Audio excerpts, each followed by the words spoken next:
जय हिंद साथियों। आज हम देख रहे हैं 2021 का उत्तराखंड का सामान्य अध्ययन का पेपर, जिसको हम डिस्कस करेंगे और उसके आंसरों को समझने की कोशिश करेंगे कि किस आधार पे सारी चीज़ें बनती हैं और किस आधार पे क्वेश्चन हमारे बनते हैं।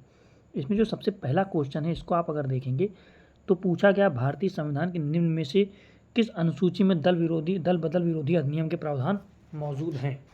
इसको सबसे पहले आप समझिए कि क्या आंसर होगा। इसमें जो चौथी अनुसूची दी है, छठवीं अनुसूची दी है और आठवीं अनुसूची दी है, 10वीं अनुसूची दी है, इसका आंसर हो जाएगा 10वीं अनुसूची। लेकिन ये किस आधार पे होता है, इसको भी आपको समझना होगा और हमें देखना होगा कि जब इसे हम देखेंगे तो इसके एक्सप्लेनेशन को हम समझने की कोशिश करते हैं। इसका जो एक्सप्लेनेशन दिया हुआ है वो कहता है कि भारतीय संविधान की 10वीं अनुसूची में दल बदल विरोधी अधिनियम के प्रावधान मौजूद हैं, जो वर्ष 1985 में 52वें संविधान संशोधन अधिनियम के माध्यम से भारतीय संविधान में दल बदल विरोधी अधिनियम जोड़ा गया। इसको आप देखिए, ये किस आधार पर बताता है, दल बदल विरोधी अधिनियम ये जो जोड़ा गया था। ठीक है। अब चौथी अनुसूची में क्या है, इसको भी आप समझ लीजिए, दूसरे क्वेश्चन में पूछा जाए। चौथी अनुसूची में आता है राज्यसभा में सीटों का आवंटन। छठवीं अनुसूची में आता है असम, मेघालय, त्रिपुरा और मिजोरम राज्यों में जनजातीय क्षेत्र के प्रशासन के बारे में उपबंध। आठवीं अनुसूची जो होती है उसमें आ जाता है हमारा कि मान्यता प्राप्त भाषाओं की सूची। ये सारी चीज़ें आ जाएंगी। इसको आपको याद कर लेना है और समझ लेना है कि किन सूचियों में क्या पूछा गया है। अब दूसरे क्वेश्चन पर हम जाते हैं, वो उसको देखने की कोशिश करते हैं उसमें क्या पूछा गया है। पूछते हैं कि लोक लेखा समिति के लिए लोकसभा में कितने सदस्य होते हैं। 7 होते हैं, 10 होते हैं, 15 होते हैं, 22 होते हैं। इसमें इसका आंसर हो जाएगा आपका सी पार्ट। सी पार्ट जो आंसर होगा आपका उसको आप समझेंगे और कैसे देखेंगे कोशिश करेंगे। लोक लेखा समिति के लिए जो लोक लेखा समिति होती है, इसके आधार पर जो चीज़ें बनती हैं उसको हम देखने की कोशिश करेंगे। वहाँ पर जो सारी चीज़ें होती हैं उसको समझेंगे कि क्या क्या सारी चीज़ें सामने उत्पन्न होती हैं। लोक लेखा समिति के लोकसभा के 15 सदस्यों की आवश्यकता होती है जो निर्वाचित किए जाते हैं। इसमें वर्तमान में केवल 1 वर्ष की अवधि 22 सदस्य के लिए होती है और 5 लोकसभा सदस्य जो राज्यसभा से हैं शामिल होते हैं। लोक लेखा समिति को वर्ष 1921 में भारत सरकार अधिनियम 1919 के माध्यम से गठित किया गया था, जिसे मोनफोर्ड सुधार भी कहा जाता है। लोक लेखा समिति का गठन प्रतिवर्ष लोकसभा की प्रक्रिया के संचालन के नियम के 308 के तहत किया जाता है।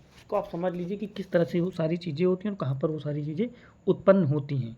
अब जो तीसरा क्वेश्चन पूछा गया था वो पूछता है कि कांग्रेस द्वारा भारत की पूर्ण स्वतंत्रता के लक्ष्य की घोषणा किस अधिवेशन में की गई थी। अब आपको इसको समझना होगा कि किस अधिवेशन में की गई थी, उसी आधार पर सारी चीज़ें बनेगी। ये जो अधिवेशन हुआ था इसमें क्या था, 31 दिसंबर। इसका ए पार्ट सही होगा आपका। जब ए पार्ट को आप देखेंगे तो इसका ए पार्ट सही हो जाएगा। ए पार्ट को आप टिक करेंगे, लेकिन इसके एक्सप्लेनेशन को भी हमें समझ लेना होगा। एक्सप्लेनेशन जब आप समझ लेते हैं तो सारी चीज़ें क्लियर हो जाती हैं। इसका एक्सप्लेनेशन होगा कि 31 दिसंबर 1929 को कांग्रेस के लाहौर अधिवेशन में जवाहरलाल नेहरू की अध्यक्षता में प्रस्ताव पारित हुआ कि पूर्ण स्वराज जो होगा, पूर्ण स्वराज की मांग की गई। किसकी मांग की गई? पूर्ण स्वराज की। जब उसकी मांग रखी गई तो सबसे पहले मांग रखी गई पूर्ण स्वराज की। इस पर जवाहरलाल नेहरू ने कहा कि हमारा बस एक ही लक्ष्य है, स्वाधीनता का लक्ष्य। जवाहरलाल नेहरू जी ने कहा कि हमारा एक ही लक्ष्य है, वो है स्वाधीनता का लक्ष्य। हमारे लिए इस अधिवेशन के में सविनय अवज्ञा आंदोलन शुरू करने की घोषणा की गई है। 26 जनवरी 1923 को स्वतंत्रता दिवस मनाने की घोषणा की गई। ये इंपॉर्टेंट है, इसको आप याद कीजिए, याद रखिए कि दूसरे क्वेश्चन में पूछ सकता है। एक्सप्लेनेशन हम आपके साथ इसलिए साझा कर रहे हैं क्योंकि एक्सप्लेनेशन के आधार पर आप दूसरे क्वेश्चन जो अन्य होंगे उनको आसानी से सॉल्व कर सकेंगे आगे आने वाले एग्जाम में, जो हमारा एग्जाम होने वाला है।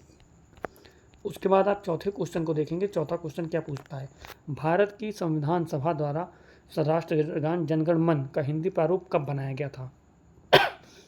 इसमें कई सारी जो डेटे की दी गई हैं, इसका जो ऑप्शन होगा इसका बी पार्ट सही होगा। बी पार्ट सही होगा, किस आधार पर सही होगा इसको आप समझेंगे और देखेंगे। बी पार्ट में टिक कर लीजिए, लेकिन इस पर एक्सप्लेनेशन को समझिए कि भारत की संविधान सभा द्वारा राष्ट्रगान यानी जनगण मन का हिंदी प्रारूप 24 जनवरी 1950 को अपनाया गया था। कब अपनाया गया था? 24 जनवरी 1950 को। 27 दिसंबर 1911 को भारतीय राष्ट्रीय कांग्रेस के कलकत्ता अधिवेशन में सर्वप्रथम यह गीत गाया गया था। अगर ये पूछे कब अपनाया गया तो 24 जनवरी 1950। अगर आपसे अलग क्वेश्चन में पूछ लेता कि कब ये बनाया गया था, पहली बार गाया गया था, तो 1911 में भारतीय राष्ट्रीय कांग्रेस के अधिवेशन में, ये 1911 में गाया था। इसके रविन्द्रनाथ टैगोर ने इसे बंगाली भाषा में लिखा था। इसके बाद हिंदी अनुवाद के लिए रविन्द्रनाथ टैगोर को इसके अंग्रेजी अनुवाद किया था। उस आधार पर सारी चीज़ें आपको देखने को मिलती हैं। रविन्द्रनाथ टैगोर ने इसके अंग्रेजी में अनुवाद किया जिसका शीर्षक था the morning song of India.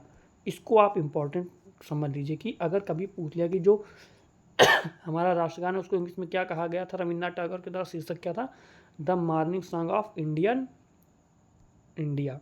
इसको आप याद कर लीजिए, इंपॉर्टेंट हो गया है आपके लिए, इसको नोट डाउन कर लीजिए। अब हम 5वें क्वेश्चन को समझने की कोशिश करेंगे कि निम्न में से कौन भारत के मानवाधिकार आयोग के प्रथम अध्यक्ष थे। इसको आप देखिए कि प्रथम अध्यक्ष कौन थे, इसको आप देखेंगे तो कौन होगा। इसमें डी पार्ट होगा, न्यायमूर्ति रंगनाथ मिश्रा। ये डी पार्ट आपका सही हो जाएगा, लेकिन इसके एक्सप्लेनेशन को भी हम समझने की कोशिश करेंगे। एक्सप्लेनेशन से सारी चीज़ें स्पष्ट हो जाएंगी। भारत के मानवाधिकार आयोग के प्रथम अध्यक्ष न्यायमूर्ति रंगनाथ मिश्रा थे। भारत का राष्ट्रीय मानवाधिकार आयोग एक स्वायत्त विधिक संस्था है। इसकी स्थापना की बात आप करेंगे तो 12 अक्टूबर 1993 में हुई थी। इसकी स्थापना इंपॉर्टेंट हो जाती है कि आप स्थापना का अगर क्वेश्चन पूछा जाएगा तो उसको आप लिख सकते हैं कब हुई थी, 12 अक्टूबर 1993 को। उसके बाद आप देखिए कि आयोग की बहुसदस्यीय संस्था है। ये क्या है, एक बहुसदस्यीय संस्था है। राष्ट्रीय मानव अधिकार आयोग के अध्यक्ष पद पर उच्चतम न्यायालय के मुख्य न्यायाधीश के साथ साथ उच्चतम न्यायालय के अन्य मुख्य न्यायाधीश भी नियुक्त किए जा सकते हैं। वर्तमान में राष्ट्रीय मानवाधिकार आयोग के प्रत्येक अध्यक्ष अरुण कुमार मिश्रा हैं। कौन है, अरुण कुमार मिश्रा। इसको आप नोट डाउन कर लीजिए, इसको स्क्रीनशॉट एक ले लीजिए। कौन है, अरुण कुमार मिश्रा। ये आपके लिए इंपॉर्टेंट हो जाता है। उसके बाद जो आपका 6वां नंबर क्वेश्चन है उसको आप समझिए क्या है। 6वां नंबर क्वेश्चन पूछा गया क्या है, नवसृजित केंद्र शासित प्रदेश जम्मू और कश्मीर का प्रथम राज्यपाल निम्न में से कौन था। जो प्रथम राज्यपाल था कौन था उसको आप देखिए। इसमें आप हो जाएगा डी पार्ट सत्यपाल मलिक, जो नवनिर्वाचित हुआ था। यहाँ पे आप कंफ्यूज नहीं हो जाए, सत्यपाल मलिक को आप टिक करेंगे। इसके एक्सप्लेनेशन को आप समझ लीजिए एक बार कि नवनिर्वाचित जो केंद्र जम्मू और कश्मीर हुआ था, प्रथम उपराज्यपाल गिरीश कार्नाड थे 31 अक्टूबर 2019 से 6 अगस्त 2020 तक। वर्तमान में केंद्र शासित प्रदेश के जम्मू के राज्यपाल मनोज सिन्हा जो 22 अक्टूबर तक हैं। इसका जो आंसर हो जाएगा वो बी पार्ट हो जाएगा। वहाँ पर हमने क्या मिस्टेक कर दी थोड़ी सी, इसका बी पार्ट हो जाएगा। क्वेश्चन में यही हमें ध्यान रख रहा है कि नवसृजित केंद्र शासित प्रदेश के प्रथम उपराज्यपाल की बात की थी, हमने राज्यपाल की बात कर दी थी। वहाँ पर चीज़ें गलत हो जाती हैं। इसी को आपको एग्जाम में ध्यान रखना है कि राज्यपाल उपराज्यपाल में ध्यान रखना है कि कौन सी चीज़ें पूछी गई हैं। अब जब आप क्वेश्चन नंबर 7 की बात करेंगे, चीफ ऑफ डिफेंस जो CDS तीनों सेनाओं की सेवाओं के विषय में किसके सैन्य सलाहकार हैं, इसको आप देखेंगे तो इसका आंसर क्या होगा। इसका आंसर आपको दिखाया जाएगा सी पार्ट। इसका सी होगा, जो क्या होगा जिसको कहते हैं भारत के रक्षा मंत्री की। किसके होते हैं सलाहकार, भारत के रक्षा मंत्री की। इसको जब आप समझने की कोशिश करेंगे, एक्सप्लेन करेंगे तो उनको चीफ ऑफ डिफेंस स्टाफ जिसको CDS तीनों सेनाओं की सेवाओं के विषय के भारत के रक्षा मंत्री के सैन्य सलाहकार होता है। क्या काम होता है, रक्षा मंत्री का सैन्य सलाहकार होते हैं। इसके साथ ही तीनों सेनाओं के अध्यक्ष रक्षा मंत्री को अपनी सेवाओं के संबंध में भी सुझाव देते हैं। जनरल बिपिन रावत को 31 दिसंबर 2019 को पहला CDS नियुक्त किया गया था। सबसे पहले कौन हुए थे, जनरल बिपिन रावत, जिनकी एक्सीडेंट हो गया था हेलीकॉप्टर से और जिनकी डेथ हो गई थी, वो आपने न्यूज़ में देखा था। अब वर्तमान में general Anil Chauhan chief defence के प्रमुख हैं। वर्तमान के कौन है, जनरल अनिल चौहान। इसको आपने देखा। उसके बाद 8वां क्वेश्चन क्या था, 8वां क्वेश्चन आपका है कि अंतर्राष्ट्रीय श्रम संगठन की स्थापना कब हुई थी। ये जो अंतर्राष्ट्रीय श्रम संगठन था इसकी स्थापना कब हुई थी, इसकी स्थापना हुई थी 1919 में। इसको नोट डाउन कर लीजिए। अब इसको आप समझ भी लीजिए थोड़ा सा इसका एक्सप्लेनेशन को कि वो किस आधार पे चीज़ें होती हैं। कि अंतर्राष्ट्रीय श्रम संगठन की स्थापना 1919 ईस्वी में हुई थी। ये आपने देख लिया, क्वेश्चन ने पूछा था। लेकिन इससे रिलेटेड जो क्वेश्चन आगे पूछे जाएंगे उसको भी आपको समझना होगा। वो क्या कहता है कि अंतर्राष्ट्रीय श्रम संघ संयुक्त राष्ट्र संघ की विशिष्ट संस्था है। किसकी संस्था है, संयुक्त राष्ट्र संघ की। इसका लक्ष्य विश्व के श्रमिक वर्ग की श्रम और आवास संबंधी अवस्थाओं में सुधार करना है, अर्थात विश्व के श्रमिक वर्ग के अधिकारों की रक्षा करना है। अंतर्राष्ट्रीय श्रम संगठन अंतर्राष्ट्रीय आधारों पर मजदूरों को तथा श्रमिकों के हितों की रक्षा के लिए नियम बनता है। इसका मुख्यालय जिनेवा में है। इसको आपको ध्यान रखा होगा। इसका मुख्यालय कहाँ है, जिनेवा स्विट्जरलैंड में।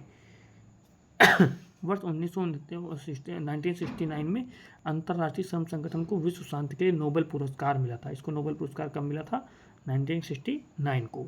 अब इसको सम्मानित किया जा चुका है नोबेल पुरस्कार से। इसके बाद आपका 9वां क्वेश्चन आता है 9वां क्वेश्चन आपका आ जाएगा कि लीगल संपत्ति क्या है। संपत्ति का अधिकार निम्न में से किन सी श्रेणी में आता है, निम्न में से कौन सी श्रेणी में आता है, कौन सी श्रेणी में आता है, लीगल की श्रेणी में आता है, कानूनी अधिकार की श्रेणी में आता है। इसके एक्सप्लेनेशन को समझेंगे कि ये क्वेश्चन पूछा तो डायरेक्ट आप आंसर दे सकते हैं, लेकिन इसके एक्सप्लेनेशन को समझेंगे तो अन्य क्वेश्चनों के लिए सहायता हो जाएगी। संपत्ति का अधिकार क्या है, कानूनी अधिकार है। संपत्ति का अधिकार एक कानूनी अधिकार है। संपत्ति के अधिकार के 44वें संविधान संशोधन 1978 के द्वारा समाप्त करके इसे अनुच्छेद 300 का के तहत विषय विधिक अधिकार का दर्जा प्रदान किया गया। इसमें संशोधन किया गया था। अनुच्छेद 31 तथा अनुच्छेद 19 चा को निरसित किया गया। भारत का मूल संविधान कुल 7 मौलिक अधिकारों को अपने नागरिकों को प्रदान करता था, किंतु 44वें संविधान संशोधन 1978 के द्वारा संपत्ति के अधिकार को समाप्त कर दिया गया और वर्तमान में इसके नागरिकों के कुल 6 प्रकार के मूल अधिकार हैं। आप यहाँ से अब ध्यान दीजिए कि 6 प्रकार के मूल अधिकार कौन हैं, उनको आप देख लीजिएगा, तो आगे जो क्वेश्चन होंगे उनसे सारी चीज़ें क्लियर हो जाएंगी। अब 10वें नंबर के क्वेश्चन को हम पढ़ेंगे कि 10वां नंबर क्वेश्चन हमारा क्या कहता है। निम्न में से कौन क्षेत्रीय परिषद की अध्यक्षता करता है। निम्न में से कौन क्षेत्रीय परिषद की अध्यक्षता करता है, इसको ध्यान रखिएगा। क्षेत्रीय परिषद की अध्यक्षता के बारे में बात की है। कौन करता है, भारत के गृह मंत्री। क्षेत्रीय परिषद जो होगी उसकी कौन अध्यक्षता करेगा, गृह मंत्री। इसके एक्सप्लेनेशन को थोड़ा सा समझने की कोशिश करते हैं। इसका एक्सप्लेनेशन क्या होगा कि क्षेत्रीय परिषद का अध्यक्ष केंद्रीय गृह मंत्री होता है। गृह मंत्री कौन है, अमित शाह। इतने टाइम कौन है, अमित शाह जी हैं। उपाध्यक्ष प्रत्येक क्षेत्रीय परिषद में शामिल होने किए गए राज्यों के मुख्यमंत्री रोटेशन के एक समय के वर्ष की अवधि के लिए उप अंचल के अंचावलिक परिषद के उपाध्यक्ष के रूप में कार्य करते हैं। कौन, मुख्यमंत्री रोटेशन के हिसाब से बदलते रहते हैं। प्रत्येक क्षेत्रीय परिषद एक सलाहकारी निकाय और यह किसी भी मामले पर विचार कर सकती है। राज्य पुनर्गठन अधिनियम 1956, इसको आप ध्यान रखिए कि भाग 3 के तहत 5 क्षेत्रीय परिषदें की निर्माण किया गया था। स्थापित हुई थी। कौन कौन सी थी, पहली थी उत्तरी क्षेत्रीय परिषद, दूसरी थी मध्य क्षेत्रीय परिषद, तीसरी थी उत्तर पूर्वी क्षेत्रीय परिषद, चौथी पश्चिमी उत्तरी क्षेत्रीय परिषद, 5वीं दक्षिणी क्षेत्रीय परिषद। ये उल्लेखनीय है कि पूर्वोत्तर के राज्यों के लिए 1972 में विशेष रूप से पूर्वोत्तर के परिषद का गठन किया गया था। अब इस तरह से आपने 10 क्वेश्चनों को देख लिया। अब इनको अच्छे से एक बार आप समझ लेंगे और इसके एक्सप्लेनेशन को आप समझ लेंगे तो जो आगे आने वाले क्वेश्चन होंगे हमारे इस बार यूकेपीसीएस में, वो आपके लिए इंपॉर्टेंट हो जाएंगे। तो साथियों, इस तरह की वीडियो हमारी देखने के लिए आगे बने रहें और चैनल को लाइक, शेयर और सब्सक्राइब ज़्यादा से ज़्यादा करें, क्योंकि आपका समर्थन जितना ज़्यादा होगा उतनी अच्छी वीडियो बनाने की कोशिश करेंगे और ज़्यादा से ज़्यादा कंटेंट आपको प्रोवाइड करेंगे।